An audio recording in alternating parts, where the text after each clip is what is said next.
Ladies and gentlemen, SoFi stock just got a $17 price target from a new analyst that just started covering the company, Devin Ryan.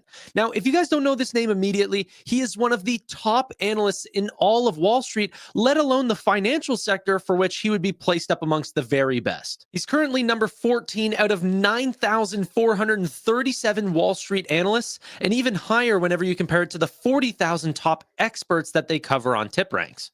I spoke to Devin and his team, and he sent me their entire 44-page deep dive into SoFi stock, and we're going to be going through every single major detail. I'm going to be pulling quotes out of this report to show you guys what they're thinking. We can read through it, and I'll explain why I think that he's thinking this way and why it's so important if you're a SoFi stock investor. First up, he said, SoFi is nearing an inflection point in terms of monetization, market awareness, and operating leverage, and the market is underestimating the long-term earnings power of its diversified model. Now, long-term is the real key to his strategy in this report, and you're going to see this come up more and more, where he actually talks about the stock price being a little bit overvalued in certain metrics. However, whenever you're looking at the long-term compounding effects, this might be one of the best opportunities in the market. So we believe the most appropriate valuation framework should consider a combination of growth potential, business model differentiation, operating leverage trajectory, capital intensity, and business and macro risks. So after putting all that together in this 44-page report, this is what he came out with.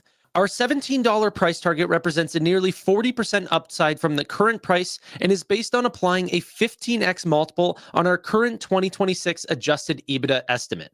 He also included that our base case is that the US avoids a recession and interest rates move towards their neutral rate over the next couple of years. This is going to be another thing that ends up coming up, as I have a very interesting surprise for you guys, because $17 wasn't the full price target that they actually said. In fact, he said, we argue a price to earnings ratio of 25x is appropriate for this business based on its growth characteristics, risk profile, and capital intensity. A valuation we believe it can grow into as it executes.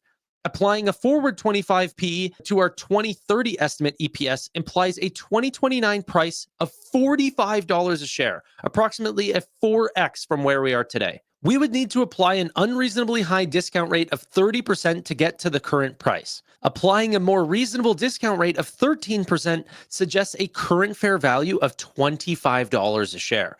He even goes on in the report to say the only reason why they picked $17 instead of $25 for the report is they wanted to be extremely conservative, initiating a position and also including the uncertainties in the macro environment. But now let's go into total addressable market, as this is something that obviously I cover a lot. I call myself a total addressable market investor, or a TAM investor, and he shows it off so beautifully. So let's go ahead and read through this. We highlight $24 trillion in assets on FDIC-insured bank balance sheets. SoFi has about 15 basis points of market share here, albeit they also originate loans to sell versus hold them on their balance sheet. That would be the loan platform business. But this is super exciting. So whenever you think of basis points, by the way, think of past the decimal on a percentage point. So 1% of a total addressable market would be 100 basis points. So this would be, less than 1%, 15 basis points of the entire lending market. For total $19 trillion in US bank deposits, SoFi has about 13 basis points there.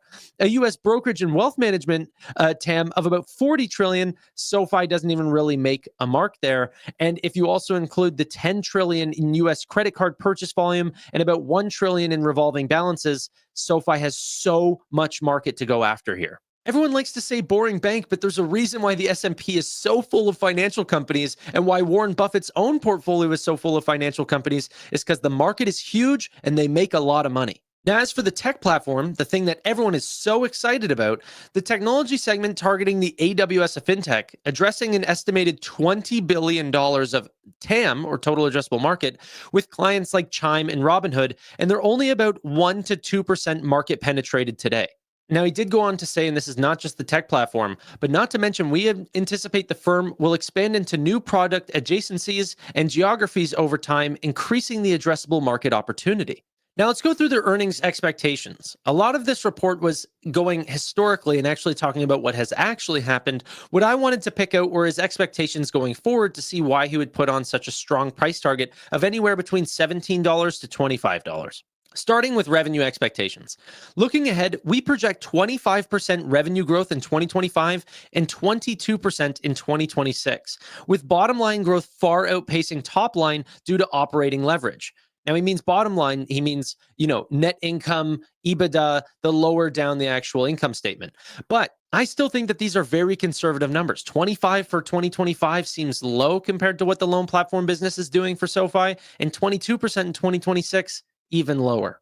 Now, even more interestingly, he says, we established 2025 and 2026 adjusted EBITDA estimates of 864 million and 1.3 billion respectively, and EPS of 25 cents and 50 cents respectively. I think both of those are way too low. Those are essentially at or below SoFi's own predictions. Like for 2026, they say that EPS is going to come in anywhere from 55 cents to 80 cents. And he's putting it at 50 cents. Now, they do address that SoFi has beaten estimates every single time that they've outlined it. They've gone historically all the way back essentially to IPO, and they've done a fantastic job. In fact, if we go forward here, you'll even see when we look at the business evolution from IPO to today, we would argue that the company has directionally executed on the vision laid out when coming public.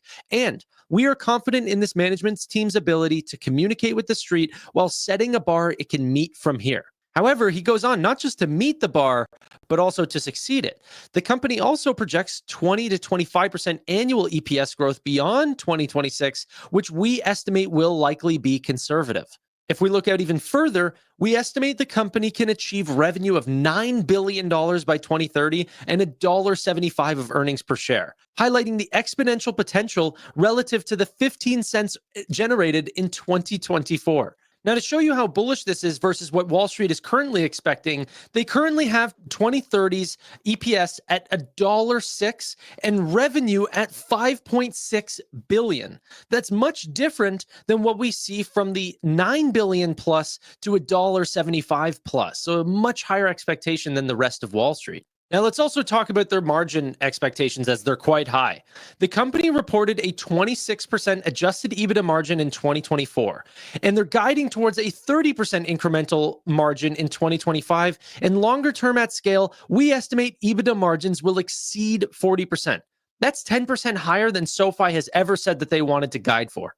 Now, in terms of valuation, this is also interesting.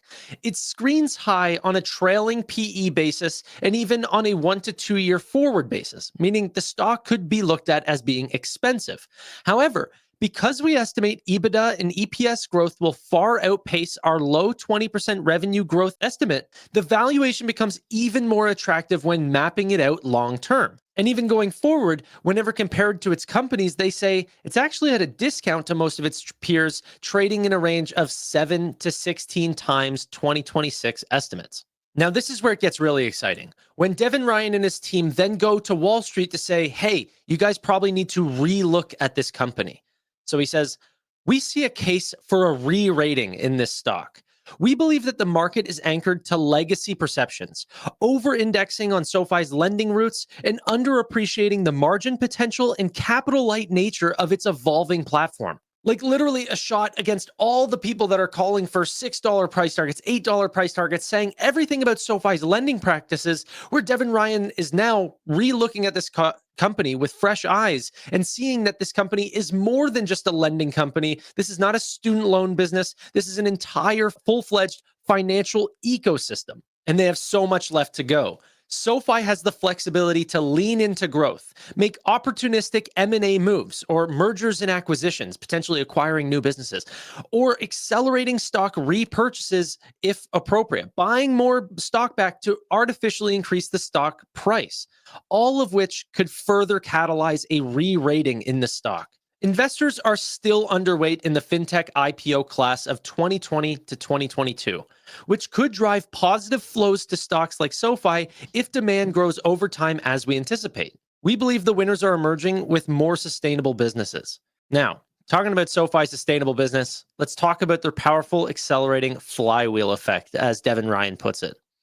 We estimate SoFi sits at an inflection point as the firm increasingly leverages its existing infrastructure as it grows. Specifically, SoFi can add incremental members and products with limited corresponding OPEX growth or operating expenses, supporting positive operating leverage. This was another interesting part. CAC calculations, or customer acquisition cost, can be challenging given long-term branding deals and product nuances, but we estimate most members are acquired for well below the $200 to $500 range that you see at traditional banks when accounting for in-branch staff, paperwork, and multi-step onboarding. Also, we believe SoFi's products must be able to stand on their own and win in a market, as many customers today are coming to the company for a point solution to their financial needs before they realize the power of the combined offering. This is such an important point because no one ever points this out. Nobody is looking to potentially say, oh, you know what? I need a completely new bank for every single one of my needs. It's usually one or two items that they specifically are looking for answers for. And then once they're getting that, then they can potentially get cross-sold into other items that they did not realize that they needed, or that there was an advantage that SoFi had over a traditional solution. So this is so important, and why everyone is very nitpicky on SoFi's ability to perform better than other banks and fintechs is because SoFi's products must be able to stand on their own. That's 100% a real important aspect of the business that investors continue to, need to be picky on. Anyway, internal cohort data shows that SoFi members with a direct deposit relationship are up to 7x more likely to adopt additional products, such as loans, invest, credit cards over time. This is potentially why SoFi Plus is super important.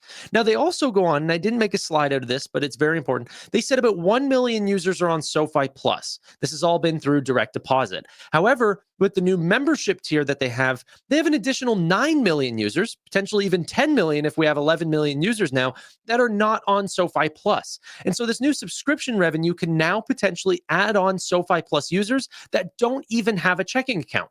Potentially they're signing up for SoFi Plus to get access to other things that are within their credit card additions, or, the invest products, or Relay, or the lending products. And that SoFi Plus starts to look more like Robinhood Gold as being more of an overarching, subscription model rather than just something just for the checking account. So that's super important. And the cross sell there of, a product that can go 10x more, going from 1 million members to 10 million members, is a big opportunity for SoFi. I think that this research report was very, very well researched. 44 pages of just great due diligence across SoFi from an unbelievable institutional team like Devin Ryan's team at JMP. And even better than that is the unexpected $25 price target that he says is fair value for SoFi if you're not sort of being conservative for the macro environment that we're currently sitting in. Hopefully you guys like this report. Thank you so much to Devin Ryan and his team for it. It was unbelievable being able to read it all, and I cannot wait to see more coverage from them on SoFi.